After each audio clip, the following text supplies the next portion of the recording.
Now I am going to start the diversity of life and starting with viruses.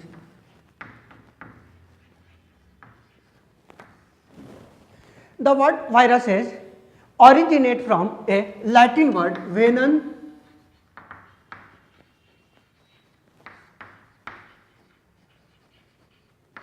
means liquid poison.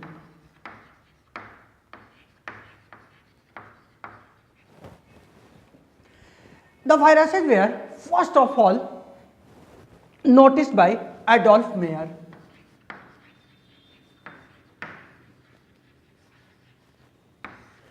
Adolf Meyer discovered first viral disease, and that viral disease was tobacco mosaic virus.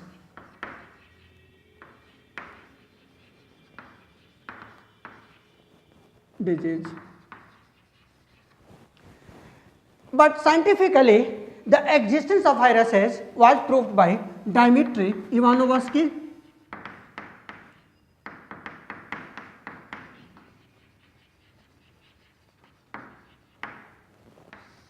and this Dmitry Ivanovsky credited for the discovery of viruses.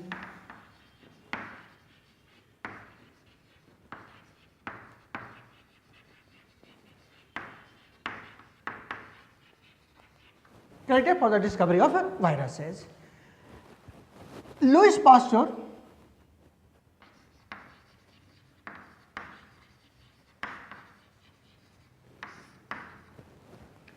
coined the term viruses.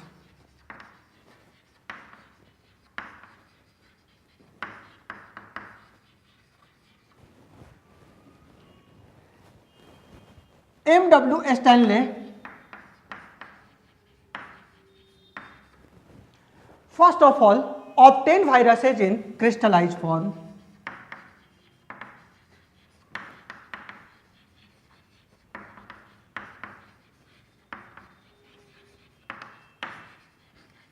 That is, viruses can be crystallized, and this is considered one of the very important discovery in diversity of life group, and for this discovery he was awarded with the Nobel Prize.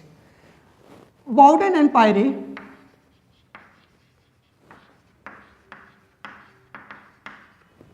first of all reported that viruses consist of protein and nucleic acid.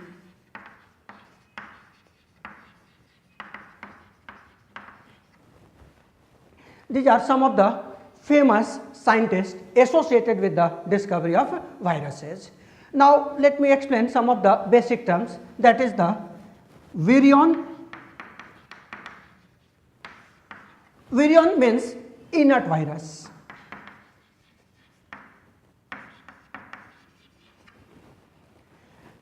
Another one is viropexis. Viropexis means engulfment of virus particle through phagocytosis by a cell.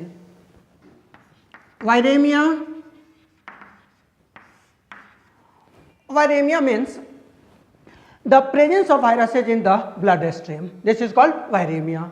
So these are the technical terms which is often asked in various PMT examinations. Now let me explain about the nature of viruses.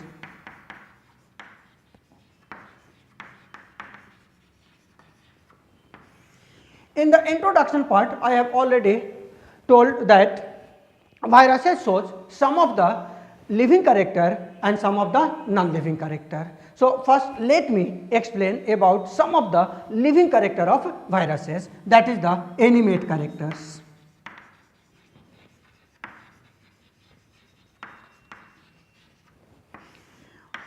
First, viruses has definite shape and size, and definite shape and size is one of the criteria of living organism.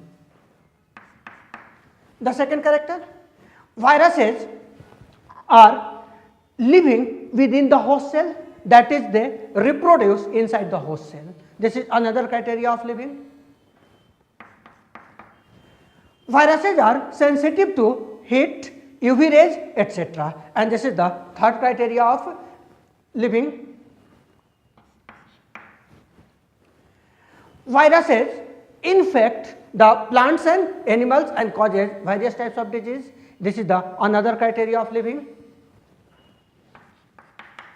Viruses have the genetic material, that is DNA or RNA. So, on this basis we can say that viruses are the living structures. But on the other hand, viruses also shows many non-living characters.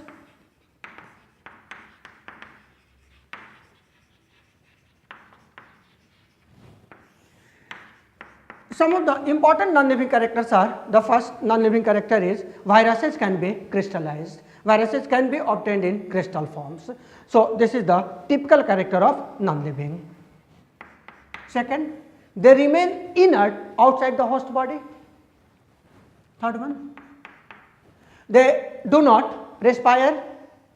Fourth one, they do not have any enzymatic system. So, on the basis of these characters we can easily say that viruses are non-living entities.